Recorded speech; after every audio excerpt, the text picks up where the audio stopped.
Isang Batangkenyong walang takot. Isok sa inyo, Walang kababayan. inuurungan. Hindi pa umabot ng 1 year, nagsara na. Jake Magnus. Jake Magnus TV nga po pala, isang Batanggenyong walang kinakatakutan at walang inuurungan sa paghihimay ng mga napapanahong balita dito sa ating bayan. Basta nasa katotohanan at tama ka, handa kang ipaglaban at kakampi ng mamamayan. Jake Magnus.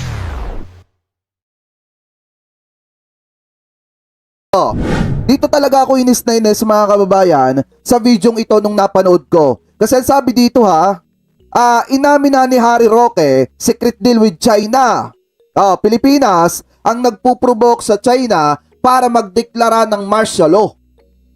Anong martial law?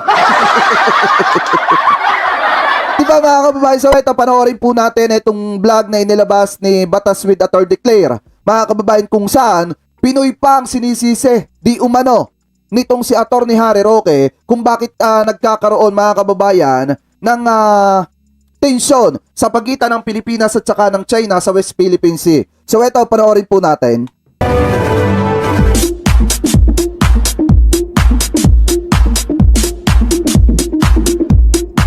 So anyway, ang pinunta ko naman po sa China ay talagang usapin kung paano mapapabuti ang samahan ng Pilipinas at ang China. Nga po lumalala na yung...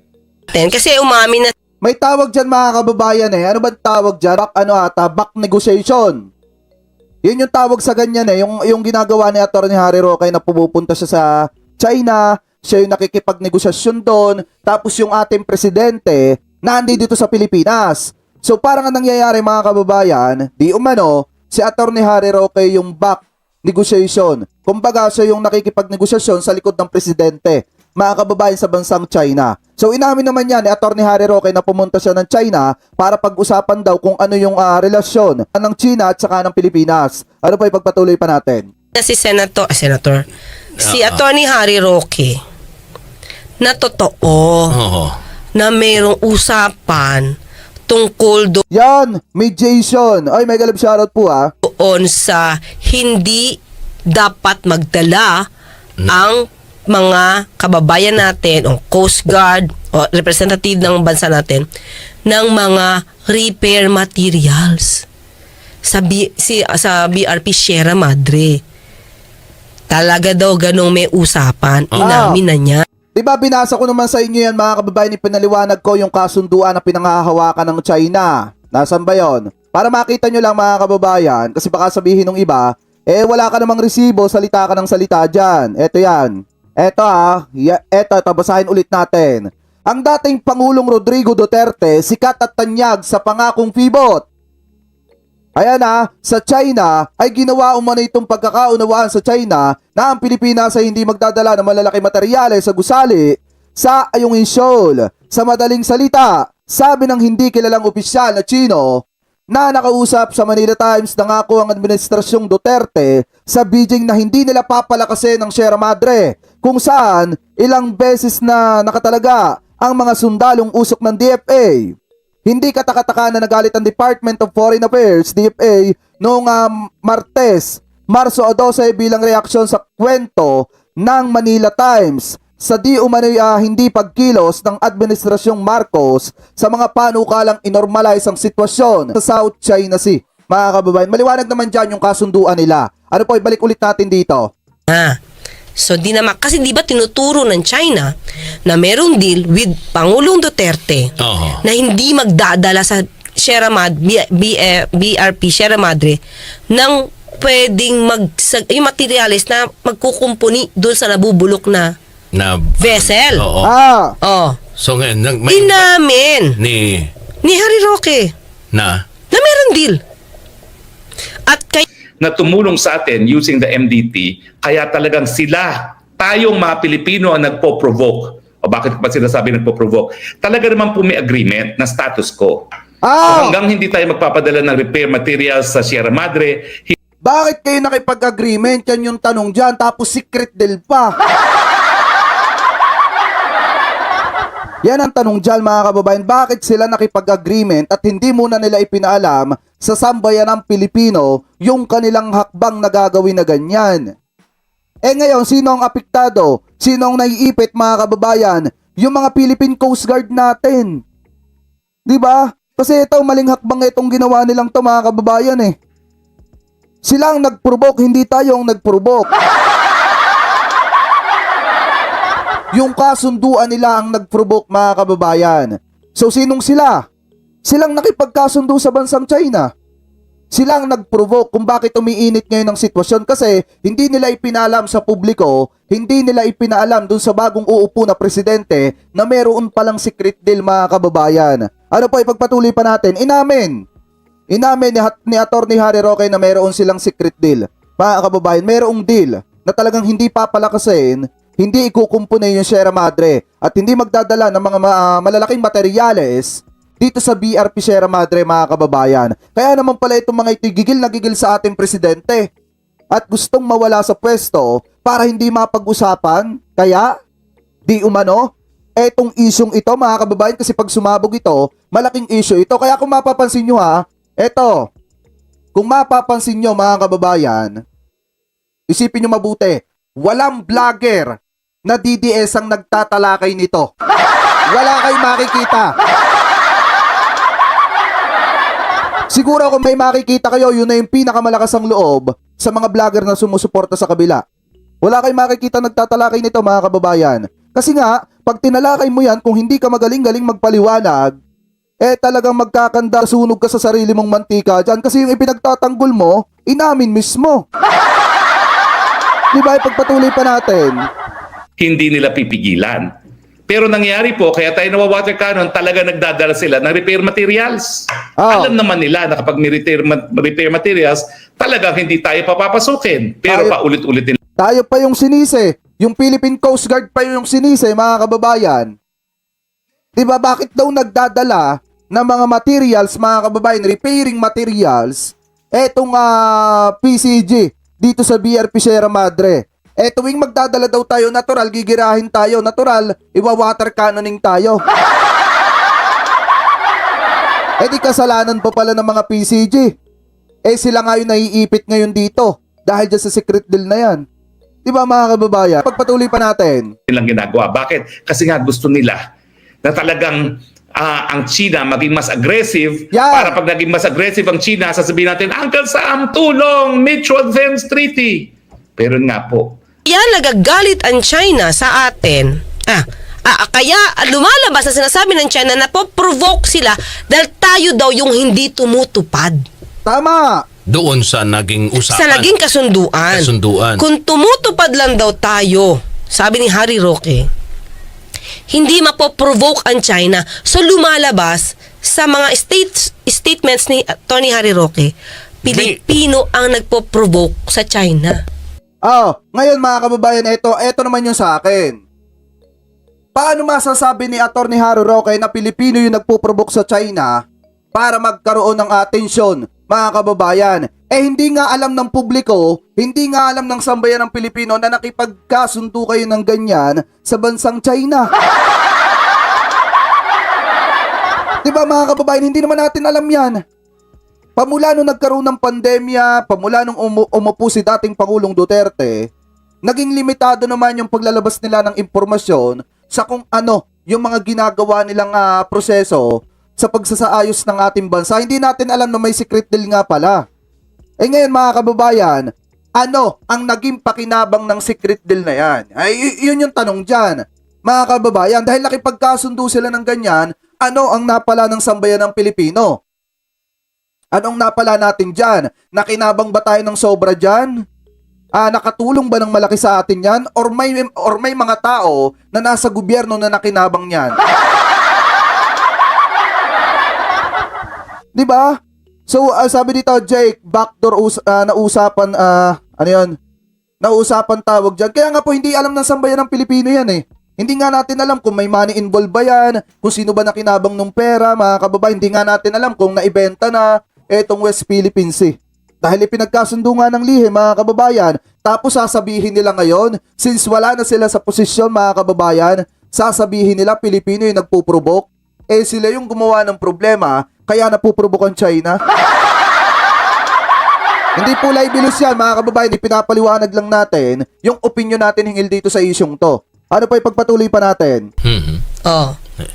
Oh, maliban pa dyan, partner. Kasi sinimulan niya yung speech, sinimulan niya tong statement niya na natatakot siya na baka mag-declare ng martial law si PBBM. Oh, bakit naman magdedeklara? Ayan. Ang Oo. sabi niya kasi nabanggit ni PBBM sa Germany na mayroong mga attempt of annexation, pag-annex ng territory ang China. So with that daw, pwede daw mag-declare ng So, martial law. may ano ba yun? May threat partner sa ating ano? Yun yung narrative ni Pananakop ba yun? partner. Kasi nakita ko naman yung statement. Sabi naman ni PBBM dito, mga kayubi. Sabi niya dito, ito ayan tayo, ayan. Kita ba niya? Ayan, ito yung yan. So, Marcos vows to continue defending PH territory amid China's incursions. So, sinasabi niya dito, partner, na ipagtatanggol pa rin niya yung Pilipinas, pero hindi naman siya, he will not go into war. Hindi, lagi lang tayo. Eto, magaling yung alam ni Atty. Harry Roque. Walang sinabi dito yung ating presidente na makikipaglaban ng Pilipinas. Ang sabi niya dito, Marcos vows to continue defending PH territory amid China's incursion. Mga kababayan, so hindi natin kailangan makipagdigmaan, pero ipag-i-depensa pa rin natin yung pagmamayari natin sa West Philippine Sea. Mga kababayan, kasi atin talaga yon. Kasi kung ibibigay natin yan, gaya ng sabi ng mga panatiko ni dating Pangulong Duterte, mga kababayan, hindi naman dyan natatapos ang pananakop ng China sa isla ng Pilipinas. Mga kababayan, sa mga isla ng Pilipinas. Kung nakuha nila, mas lalo lalakas ang loob nila. Kung nakuha nila ang West Philippine Sea at may natipuhan pa silang isla pa, another isla ng Pilipinas, mga kababayan, madali na para sa kanila ang kuhanin.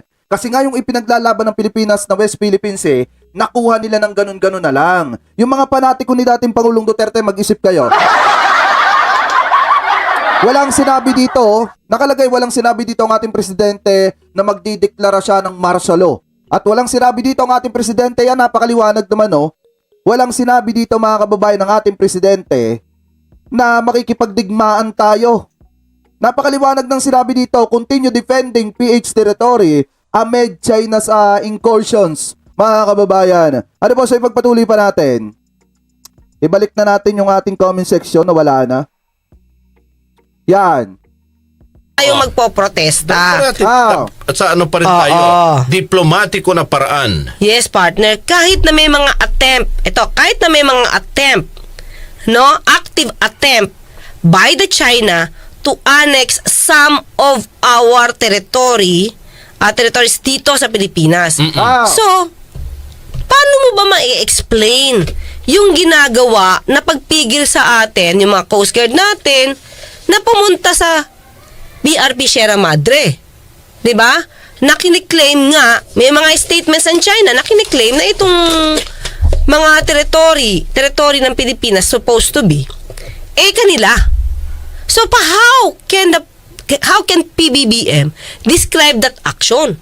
So, kaya sabi niya, more attempt, by the Chinese to annex some territory. And because of that word annex, sabi niya, doon daw siya nagkakaroon ng fear. Na pagkaroon ng annex, ibig sabihin, baka makapag-declare ng martial law si PBBM. Habang ako ay nasa China, nasa Germany naman ang ating PBBM. At bagamat nagsalita na maanghang si Presidente sa Australia na para bagang magsisimula na ang gyera sa panig ng Pilipinas at ng China, abay mas malala ang sinabi niya sa Germany. Ang sinabi niya, naghahanda raw ang China para ma-annex ang teritoryo ng Pilipinas. Bakit po nakakabahala yan? Kasi pag sinabi mong annexation of territory, ibig sabihin, lulusubin na ng China ang teritoryo ng Pilipinas. Ano bang ginagawa ngayon ng China, mga kababayan? Ito, comment below nga, mga kababayan. Comment below nga kung ano yung masasabi ninyo dito. Anong ginagawa ng China ngayon na kung saan wina-water cannoning nila yung ating mga sasakyang pandagat na dumadaan sa may Ayungin Shoal, mga kababayan, para magdala ng supply dito sa BRP Sierra Madre. Hindi pa panglulusob na yon? Huwag nyo sasabihin pagprotekta yon sa kanilang pagmamayari kasi ating yon. Mga kababayan, comment below nga mga kababayan kung ano yung masasabi nyo hingil dito. Sinasabi ni Atty. Harry Roque na eto daw, sinasabi ng ating presidente daw na ang China ay naghahanda para lusubin yung ating teritoryo, annex, mga kababayan. Di ba kung titingnan po natin mga kababayan, dun pa nga lang sa pagwa-water cannoning, paglusob na nila yun eh. Panghaharas na yun mga kababayan. Hindi pa ba nila nakikita yon?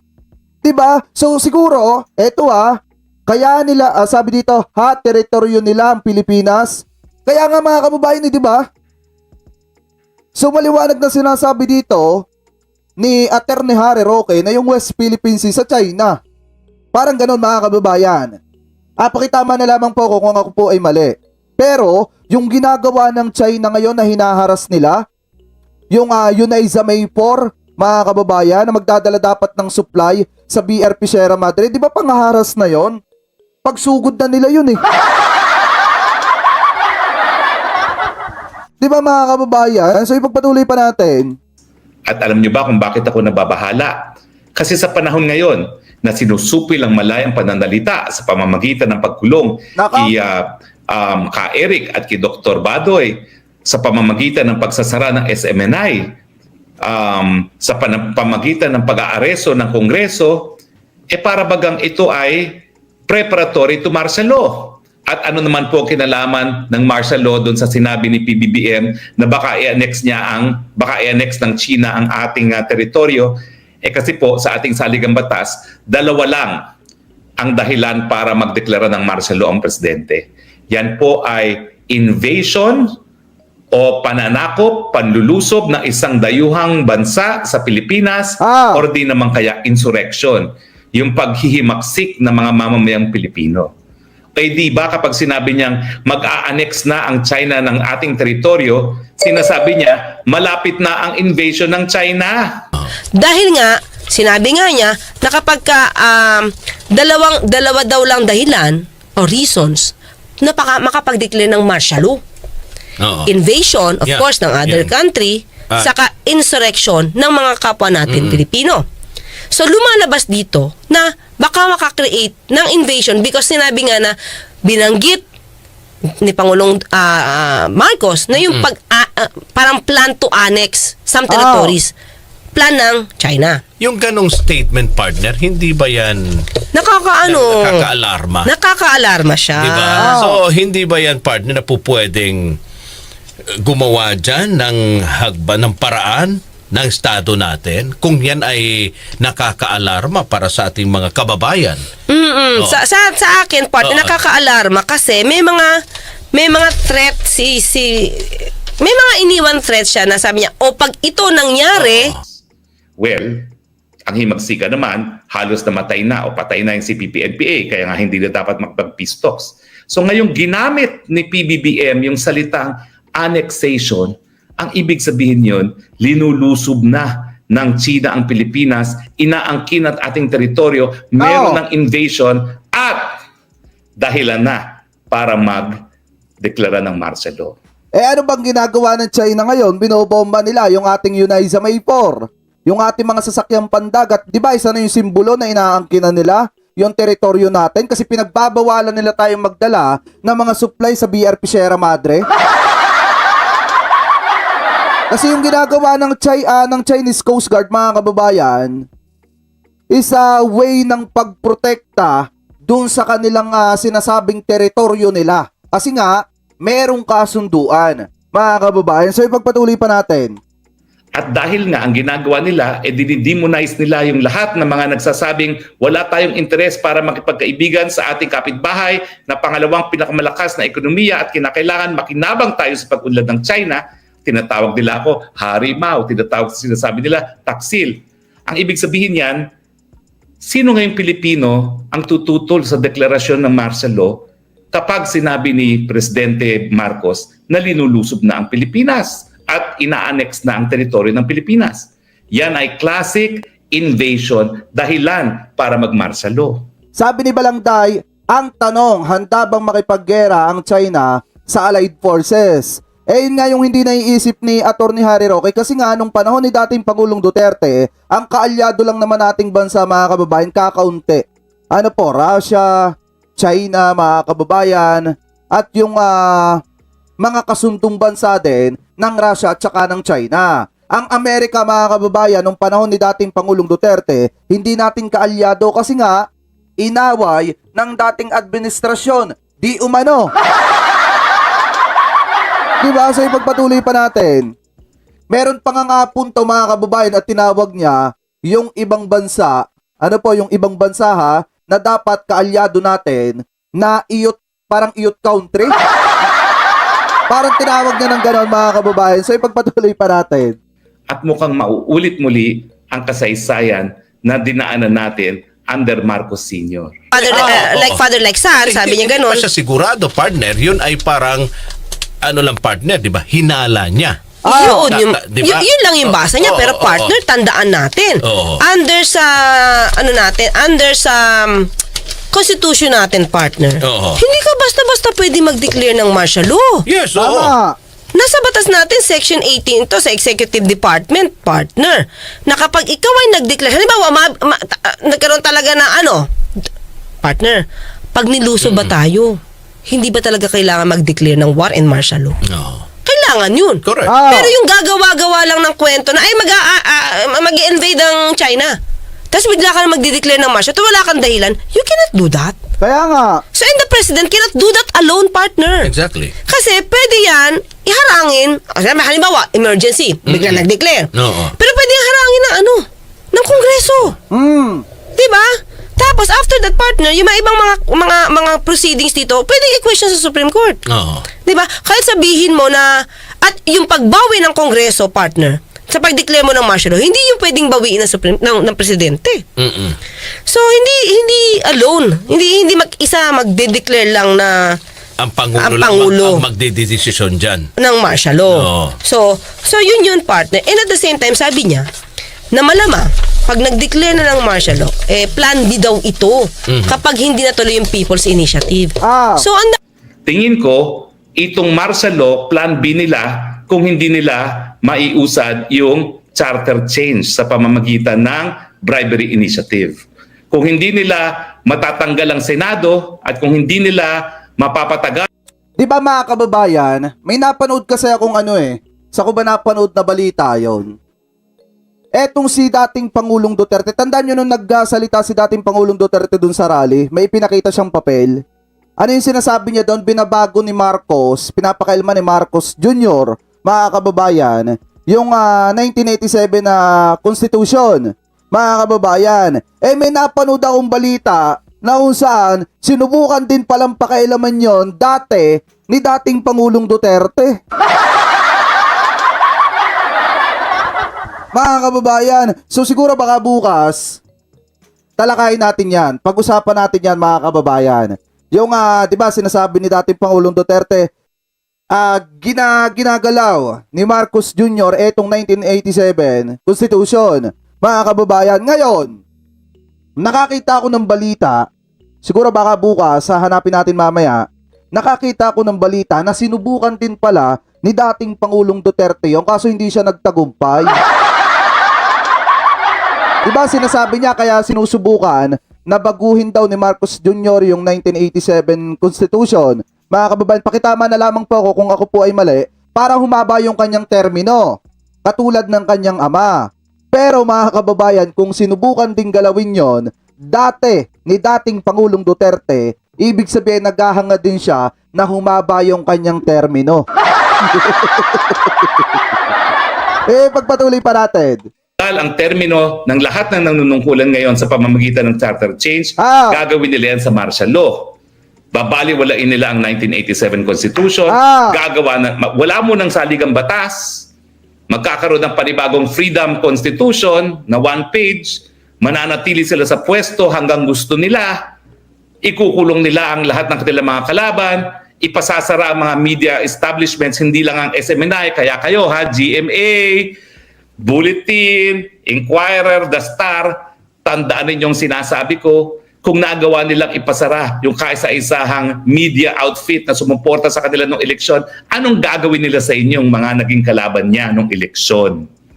Alam niyo mga kababayan, ito hindi ko alam kung bakit tutuloy sila dun sa Chacha Economics mga kababayan.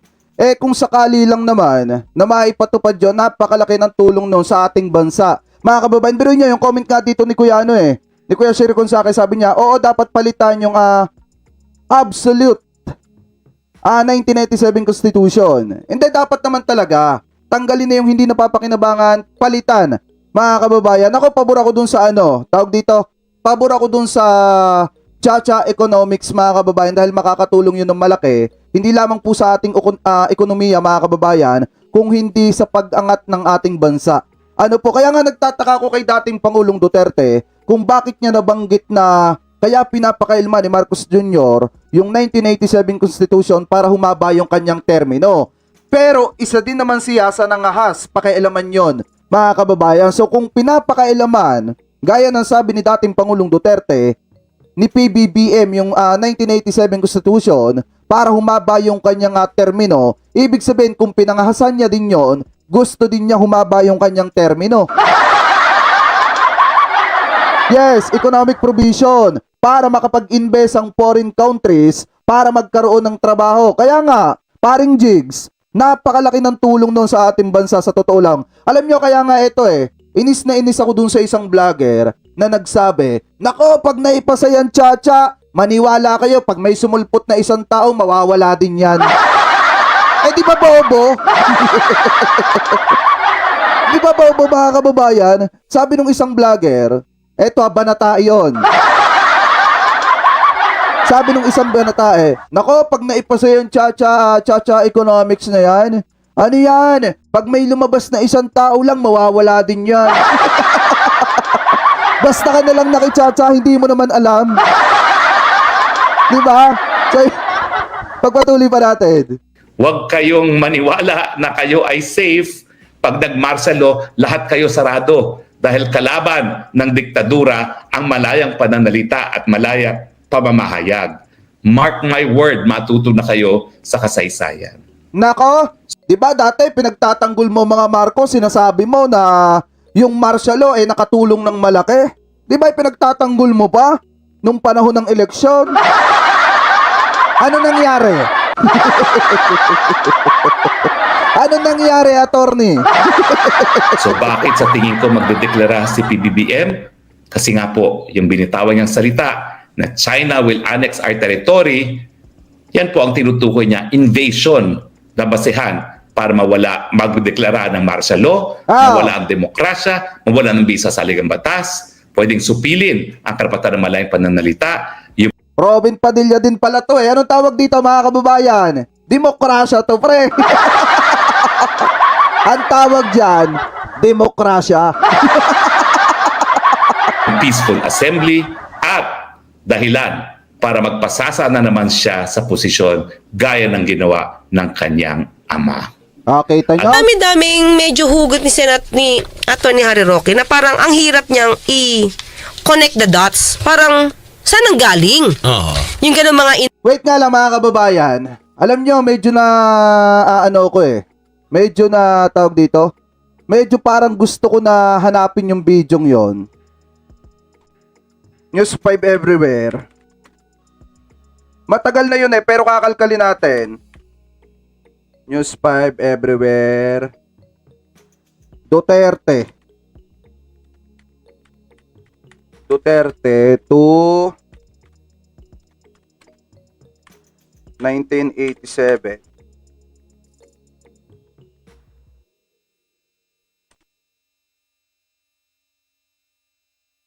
Kasi mga kababayan, kung sa usapin ng 1987 Constitution, pinangahasan din yon ni dating Pangulong Duterte. Hindi natin makita mga kababayan Direk Freddy. Punta tayo kay Direk Freddy. Saglit lang shoutout sa 415. Ayoko kasi ng ganun. Laging maghanap tayo ng resibo para hindi tayo ma-fake news. Direk Freddy. Kahit abutin tayo ng umaga dito, mahanap lang natin yon. Talagang ayos lang. Alam ko na andi dito yun yung 1987 Constitution na yon,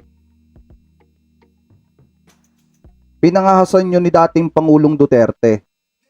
Kung hindi ko man makita ngayon, bukas hanapin natin. Ay mamaya, pagkatapos ng live natin. Anyway, balik tayo doon sa topic natin. Sayang, kung nakita sana natin yun, sampal sana yung kay Atty. Harry Roque. Balik tayo dito. Information. 'Di ba? So, sa ating mga Pilipino na hindi masyado nakakaintindi nito, syempre, nakakatakot 'yan. Kaya sabi nga niya, mag-ingat kayo kasi pag nagkaroon ng declaration ng martial law, magkakaroon ng freedom of constitution. Ipapasa lahat yung ibang mga media, hindi lang SMNI. Ipapakulong yung mga baka doon kalaban. Baka doon yung tumbok niya, partner. Dahil nga rito sa SMNI. Inaprubahan na ng mababang kapulungan, di ba? Para sa revocation ba 'yon? Di ba? Ng prangkisa. Tingin ko, partner. Doon tinutumbok yung kanyang sinasabi.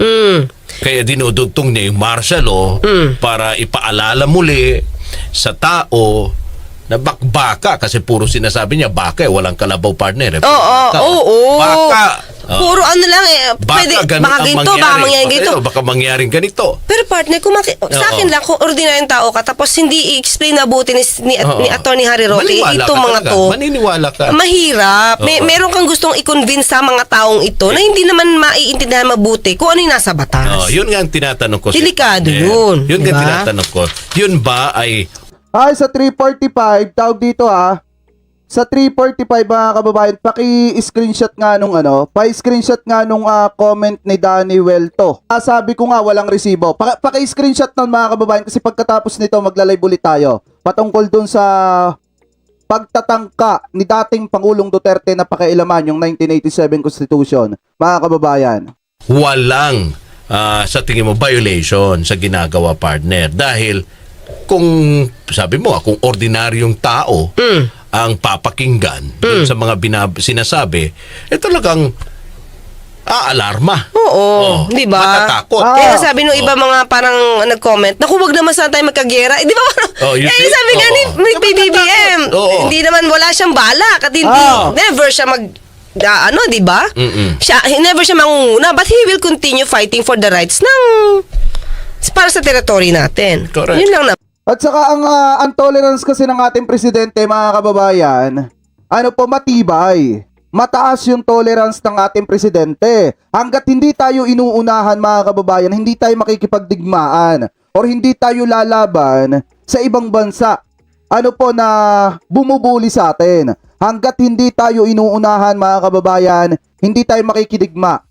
Kung makikita nyo kung mapapansin nyo, sa dami ng bumabatong issue batikos sa ating presidente, sa sobrang tibay ng kanyang tolerance at haba ng pasensya, nakita nyo bang sinagot niya? Hindi. Kasi nga mga kababayan, sa totoo lang mga kababayan, yung sinabi ng ating presidente, paglalaban pa rin natin yung mga teritoryo natin sa pamamagitan, mga kababayan, ng pagpoprotesta, pero hindi nangangahulugan na makikipagdigmaan tayo. Diba? So, ipagpatuloy pa natin. Naman, di ba? So, kaya nga sabi natin, kahit dati nga walang martial law, pero hindi na na-renew yung ABS. Outgoing President Rodrigo Duterte slammed ABS-CBN yet again.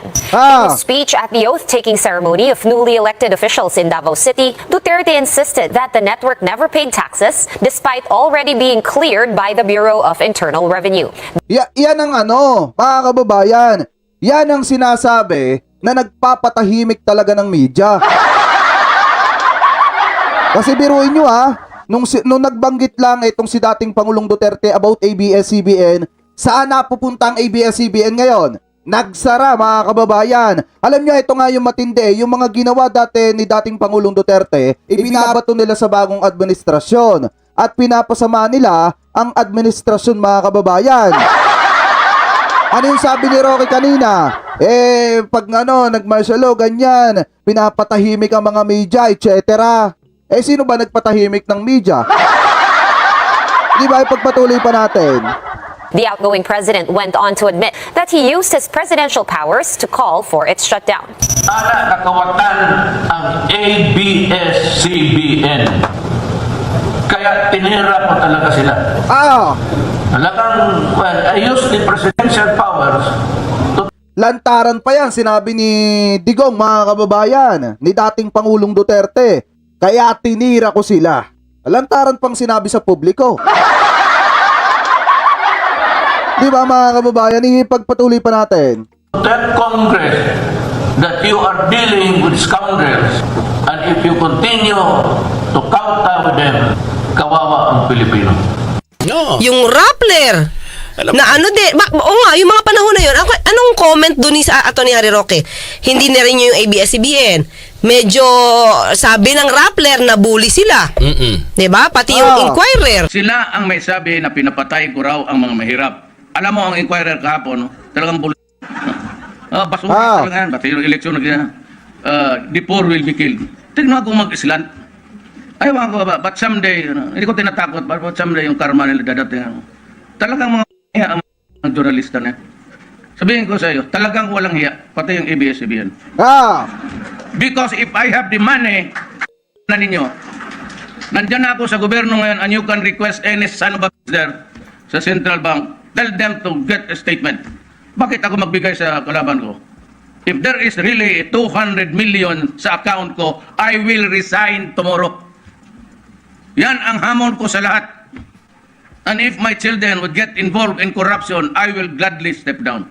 Yan ang totoo mga inquirer, mga kayo, pati yung ABS-CBN. Basura yung inano ninyo. Dapat may magsabi sa inyo ngayong inan ninyo, sinubrahan ninyo ang kagilakuhan ninyo. Dapat talaga yung, somebody should say inan ninyo. Baka takot magsabi, Di ba? patakihin mo na ako natakin. Araw-araw, pag makita kitang may-ari, sabihin kita, mukhain kita na mo, bastos ka. Marami pa ko speculation siya na, may sakit ako na, bakit ang lolo mo hindi namatay? Hoy, Palakpakan yung kayong mga mga ano. Preto, kayong mga Lopez, did your grandfather live forever? Kayo. Pagbuti yung magkababuyan na tayo dito, ayan o, hindi magbabuyan tayo araw-araw. Mga bastos rin kayo, totoo lang, yung ginagawa ninyo ko bastos. Eh di ako, kuha ko ng programa araw-araw dito sa PTV4, bastosin ko rin kayo. Ganun na lang. Pag sinabi mo editorial mo, sabi nga, ina mo rin. Para tabla-tabla tayo. Inquirer, you've never been fair. I know that it's supposed to be antagonistic, but fair, you're not. Bastos kayo, pati ABS-CBN bastos. Butas kay Atty. Claire, yung sinasabi ni Atty. Harry Roque. Ito yung mga patunay, oh. Bastos talaga. Kasi alam nila without checking sa the veracity of the truth about pag-eleksyon na pera-pera na eh. Kung sino yung makabayad ng pera, yun, publish nila. Kaya itong mga mayan, akala mo mga honest to, mga respected members of society. Kaya mukhang pera yung mga totoo. Kaya ilang mga tao, diver kasi may-ari ng newspaper, may-ari ng baka takihin ka. Well, let us see. Yan ang. That's what ails the Philippine society. It's the corrupt media. Yung muka nila Preto, pati Lopez ang pera at yung simbahan. Yun lang, di ba? Ang posisyon naman natin hanggang ngayon, dyan sa usapin ng WPS, mga kasama, kung hanggat kayang magpasensya. Oo. Ganun. Hindi naman tayo nag-water cannon. Wala tayong ganun. Kung ano mga ginagawa ng ang pambubuli sa ating, di ba? Ang lumalabas pa kasi nandun pa rin tayo sa diplomatic. Hinahon pa rin. Oo. Ang hindi lang, ang sa akin lang partner, bakit kailangan sabihin ni Atty. Harry Roque na tayo yung nagpo-provoke? Oo. Sabi dito ni Kuya Ayi. Iyan, eto. English nga Sabi lang niya to. pa- Pero, okay na to. Ay, thank you Kuya Ayi. Hindi ito yung nakita ko, pero okay na rin to. Malaking bagay na rin to, mga kababayan. Alam nyo, gigil na gigil kasi ako pag may nagko-comment sa akin ng wala akong resibo. Kasi, alam nyo, hindi ako nag-political vlogger para ganun-ganunin. Ano po? So anyway, eto. Thank you Kuya Ayi. Utang ko sa ito ngayon. Yan! After making known his Ito mga kababayan Ito singit lang natin. Mabilis lang. singit lang natin to. Di ba ano yung sinasabi ni Roque kanina?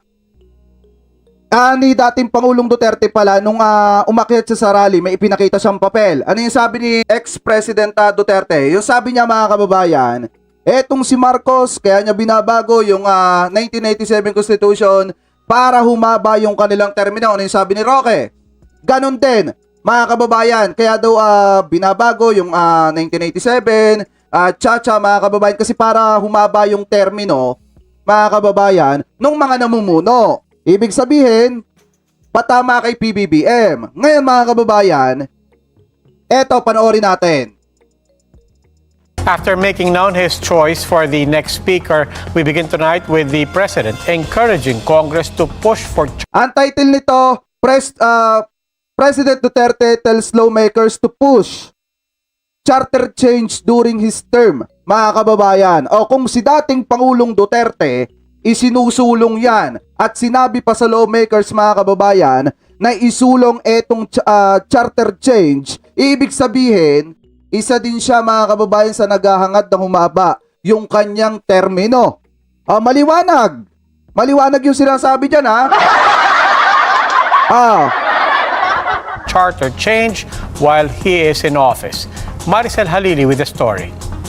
During a speech at the oath-taking ceremony of new government appointees on Monday night, President Rodrigo Duterte had a message for the incoming leaders of the House of Representatives. If you want Sabi dito, President Duterte lawmakers, push for Chacha to solve corruption in the government. Mga kababayan, yan yung sabi ni dating Pangulong Duterte. Ngayon, kung ipinupush po etong Chacha para masolve yung corruption dito sa ating gobyerno, di tama pala yung ginagawa ng ating presidente at saka ng Congress, mga kababayan. Diba? Tama pala yung ginagawa ng Kamara na i-push talaga itong Chacha para mawala yung corrupt sa gobyerno, mga kababayan. Dahil kung ang katuwiran dito ni dating Pangulong Duterte na kaya niya iniibo o sinusubukang galawin etong 1987 Constitution, mga kababayan, para mawala yung corruption sa gobyerno, di tama pala yung ginagawa ng Congress. O bakit tumututol ngayon? Bakit tumututol ngayon etong kampo ni na dating Pangulong Duterte dito sa Chacha? May parali-rali pa. Ngayon, nasan yung ano dyan? Nasan yung nasa comment section? Nasan si Danny? Oy Danny, nasan ka na? Comment ka dito, Danny. Eto, resibo, gusto mo? to change the Constitution, do it now. Nandiyan pa ako.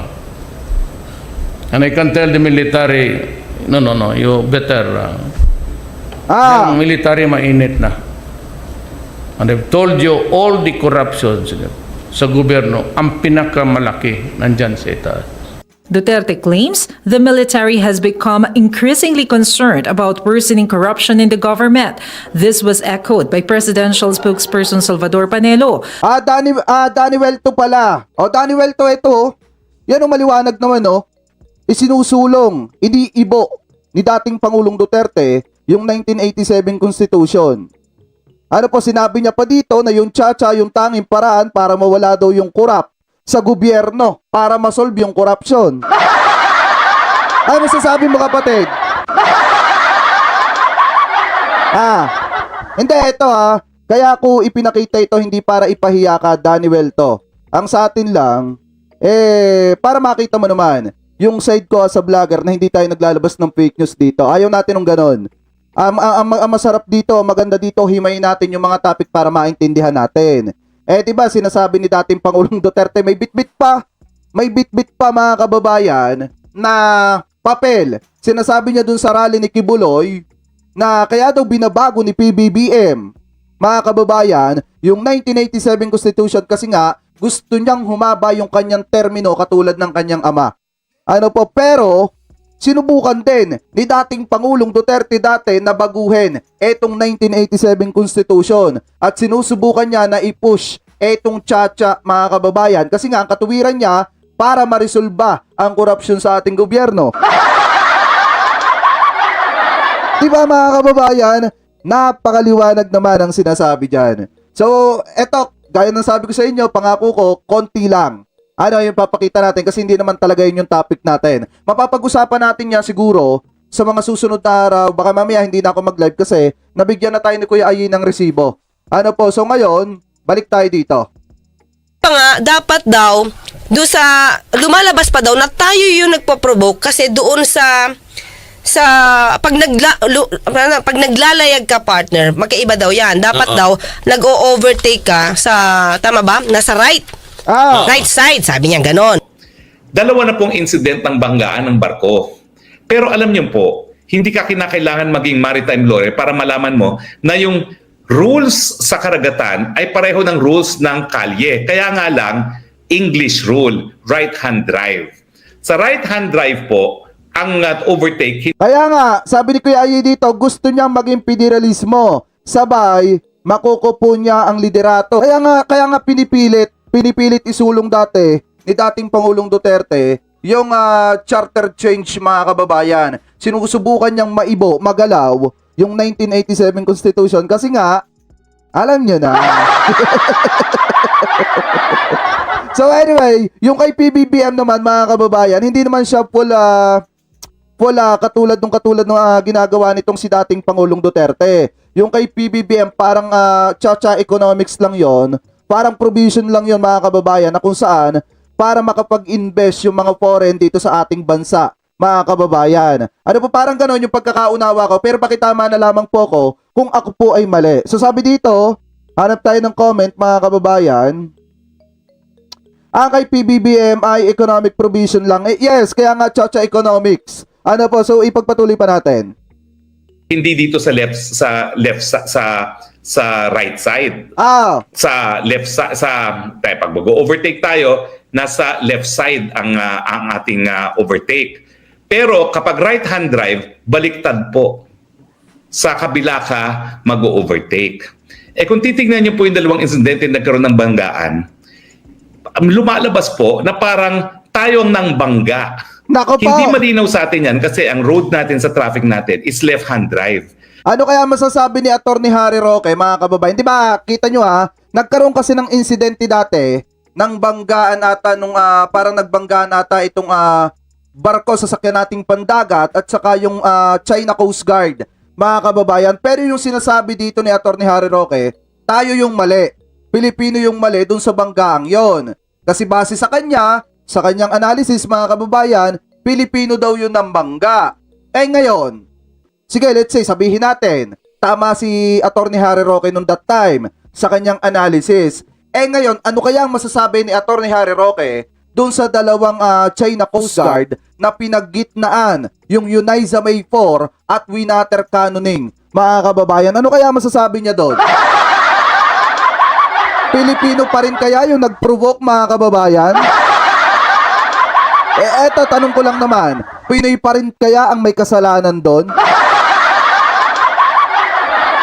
Na kung tutuusin, tayo na nga yung api kasi nga, may napapasok na hindi naman Pinoy sa PCG, mga kababayan, at alam yung nagiging kalakaran doon. Diba, ipagpatuloy pa natin? Pero yun nga po, pagdating sa karagatan, right-hand drive ang sinusunod. So ang overtake ng left-hand drive ay nasa left side. Kasi nga left-hand drive, so makikita ng driver kung sino yung nag-overtake. Pero sa dagat po, right-hand drive, so dapat ang overtake mo nasa right side. Palagpagan! Ang galing talaga ni Atty. Ano yan? Parang ano lang, parang dalawang sasakyan lang na nagkabanggaan sa may traffic light sa EDSA. Kitang-kita naman na Pinoy yung ginitgit kaya nagkaroon ng banggaan, mga kababayan. Tayo pa rin yung mali. Ang haba na nga ng pasensya ng mga Pinoy. Ang haba na nga ng pasensya ng mga kababayan natin Pilipino sa West Philippine Sea, mga kababayan. Kahit binubuli tayo, hindi tayo gumagante, hindi tayo nakikipag-bombahan din, mga kababayan. Sa kabila ng sobrang dami ng ginawang pambubuli sa atin, nananatili pa rin kalmado ang mga kababayan nating Pilipino doon. Tapos tayo pa rin yung mali. Tapos ang nagsasabi pa na tayo yung mali, yung kababayan pa nating Pilipino. Di ba? So ipagpatuloy pa natin. Baliktad nga po. Lahat ng banggaan natin, ang Filipino ship ay nasa left side na hindi siya dapat naroroon. Dapat nasa starboard side. Okay. Pero lumalabas kasi lagi Paano naman, Attorney Harry Roque? Kung, di ba sinasabi niya, nung nagkakaroon ng banggaan, tayo yung nasa left side. Mga kababayan, paano kung talagang yung linya natin, let's say sabihin natin yung linya natin is right side, pero hinaharangan, mga kababayan, ng China Coast Guard yung right. Alangang hindi ka pumunta dun sa kabila, mga kababayan. Di ba? Anong gagawin ng Pinoy? Kung hinaharangan yung kanyang dadaanan, siyempre pupunta ka sa left para maka-overtake ka. Ngayon mga kababayan, ano naman gagawin nitong China Coast Guard?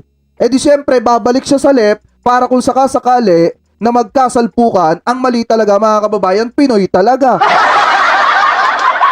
Di ba, ipagpatuloy pa natin. lagi tayo nasa left. Tapos lumalabas tayo daw ang nagpo-provoke dahil nandun tayo sa left.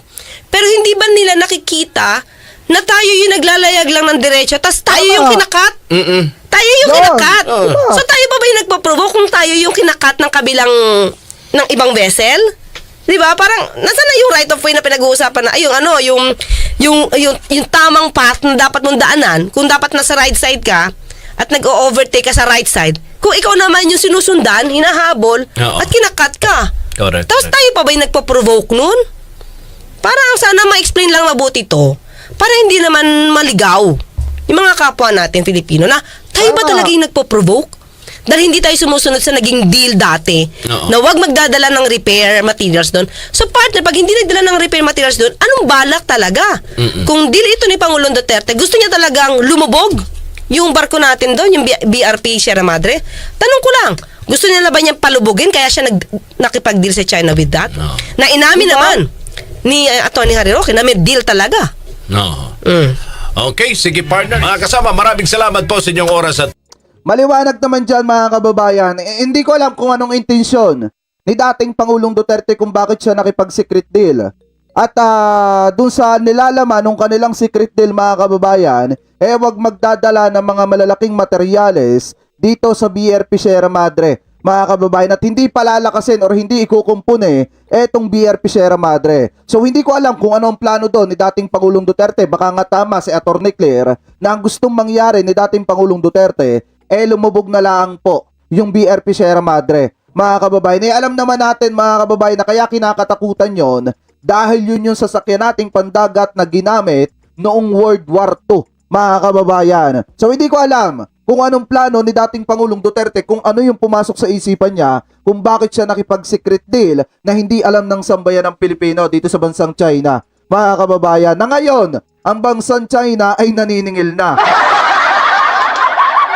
Sa pamamagitan ng sa pamamagitan ng pagsasabi na hindi tayo tumutupad sa napag-usapan. Mga kababayan, so anyway, punta naman po tayo dito sa sinabi ni Secretary of Defense, mga kababayan, ni Defense Secretary Gibo Chodoro, hingil po dito sa nangyari na water cannoning ng China Coast Guard dito sa Unaiza May 4, mga kababayan. Na kung saan pinaggitnaan nila yung Unaiza May 4 at winater cannoning po nila. So ngayon, tingnan natin kung paano masupalpal dito si Atty. Harry Roque, mga kababayan. Ito, di ba sinasabi ni Atty. Harry Roque, tayo nagpo-provoke. Tayo yung gumagawa ng gulo, mga kababayan, para matrigger etong China at magkaroon ng tensyon sa West Philippine Sea. So eto, pakinggan po natin. Etong balita na nakita natin na kung saan nagbigay po dito etong si DND Sec Chodoro, sinagot ang tila pananakot umano ng China sa Pilipinas. Mga kababayan, so pakinggan po natin. Kinikredit natin to sa PTV Philippines. Kanila po yan, hindi pa yan natin gagawan lamang po natin ng reaction video. I-play na po natin. Defense Secretary Gibo Chodoro inalmahan ang tila pananakot ng China sa Pilipinas kaugnay sa issue ng West Philippine Sea. National Security Council may pulong naman ngayong araw kasunod ng panibagong insidente sa RORE mission ng ating tropa sa Ayungin Shoal. Si Patrick De Sousa, sentro ng balita. Patrick? Layuming iginiit ni Defense Secretary Gilberto Teodoro Jr. na hindi ang Pilipinas ang nag-uudyok ng gulo sa West Philippine Sea. Sa harap na rin ito na muling pamabomba ng water cannon ng mga barko ng China Coast Guard laban sa narentahang resupply vessel ng Pilipinas na Unaiza May 4 o Hindi pala Unaiza May 4, Unaiza May 4 pala, sorry. sa kasagsagan ng RORE mission sa Ayungin Shoal noong Sabado. Sabi ni Teodoro, ginagampanan lamang ng Pilipinas ang ating karapatan sa ating teritoryo. Pero ang China, anya, ang paulit-ulit na gumagawa ng mga iligal na hakbang, bagay na nakikita ng buong mundo. Hindi tayo ang humaharang ng kahit sino man sa West Philippine Sea. Attorney Harry Roque, anong masasabi mo? Attorney Harry Roque, anong masasabi mo dito sa sinasabi ni Secretary of Defense Gilbert Teodoro Jr., mga kababayan? So ano kaya masasabi dito ni Attorney Harry Roque? Di ba sinasabi niya, Pilipino yung nagpuprovoke kung bakit nagkakaroon ng tensyon sa West Philippine Sea? Pagpatuloy pa natin. Tayo ang hinaharang. So anong gagawin natin? Titihaya na lang? Hindi naman siguro pwede. Ang China napakalaki na. Ang Pilipinas napakaliit. Gusto pa nila tayong kunan para sa mga tao nila. So hindi pwede yun. Ang Pilipinas at ang kanyang karagatan at kanyang karapatan sa ilalim ng international law ay para sa kapakanan ng Pilipino, at kung sino man ang gusto nating isama dyan, walang pakialam ang China na magsabi na sila lang ang pwede. Dapat ganyan, Attorney Harry Roque. Dapat may paninindigan, hindi yung susmi yung marimar, mga kababayan. Kita nyo naging epekto sa kanilang lihim na kasunduan, mga kababayan, na kung saan ito si Attorney Harry Roque, bilib na bilib ako dito dati. Kaso nga lang, mga kababayan, nung naging pro-China na at parang minamali na, mga kababayan natin Pilipino, tayong mga Pinoy, at parang tayo pa yung pinapalabas na nagpo-provoke kung bakit nagkakaroon ng tension sa West Philippine Sea, mga kababayan, nawala na ako ng bilib. Dapat katulad nitong si Sir Gilbert Teodoro na may paninindigan talaga. Diba, mga kababayan, ipagpatuloy pa natin. Naman ni Teodoro sa China, idaan sa arbitration ang pag-aayos ng gusot o pag-aayos ng gusot sa WPS. Ito'y dahil tilaan niya hindi naman sumusunod ng China sa mga usapan sa kabila ng paulit-ulit na dialogo. Kaya nga. Ngayon, para maliwanag, kung gusto nila, ihayag nila sa mundo na maliwanag kung anong posisyon nila sa ilalim ng international law. Ihayag natin ang ating posisyon, i-arbitrate natin. That is the best way of solving a legal dispute sustainably. Ayaw nila. Ni Teodoro, walang impluwensya ng anumang bansa ang ating mga aktibidad sa West Philippine Sea. Pakiusap naman niya sa lahat na magkaisa sa pagsusulong ng ating karapatan dito at huwag magpadala sa mga ipinapakalat na propaganda ng China. Samantala, ibinatawag na ng Department of Foreign Affairs ang kinatawan ng Embahada ng China dito sa Pilipinas para ipahayag ang Pilipinas ang maring pagkondena sa agresibong aksyon ng mga barko ng China Coast Guard at Chinese Maritime Militia. Ipinag-utos din sa Embahada ng Pilipinas sa Beijing na ihain ang kaparehong reklamo sa Chinese Ministry of Foreign Affairs.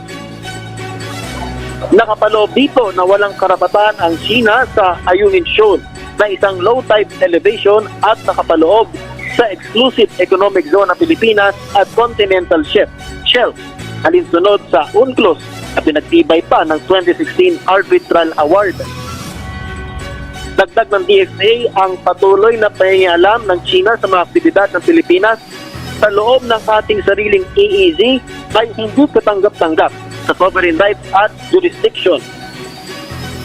Pinaalis din ng Pilipinas ang China sa bisinidad ng Ayungin Shoal at iba pang bahagi ng ating EEZ. Ginawa na rin daw ng pamahalaan ng lahat para pahupayan ng tensyon. Alinsunod sa napag-usapan noon ni na Pangulong Ferdinand R. Marcos Jr. at Chinese President Xi Jinping, pero hindi na sinuwat ito sa ginagawa ng China. Paalala pa ng Pilipinas, hindi talaga, mga kababayan, nakikipag-usap ang China ng maayos. Kasi kung titingnan po natin nakipagkasundo na po ang China sa ating presidente. Pero yung ginagawa nila ay salungat na salungat mga kababayan sa napagkasunduan para hindi magkaroon ng tensyon. So kung titingnan po natin mga kababayan, kung titingnan lamang po natin ng maliwanagan, etong China ay hindi marunong tumupad sa napagkasunduan. Bakit? Siyempre, kung ito'y may unang kasunduan o may secret deal mga kababayan, dati sa dating administrasyon, hindi nila uonorin yung salita ng bagong administrasyon. At ang panghahawakan nila mga kababayan at lagi nilang sasabihin sa bagong administrasyon ay ito pa rin yung kasunduan ng dating administrasyon. Ano po, so ipagpatuloy pa natin.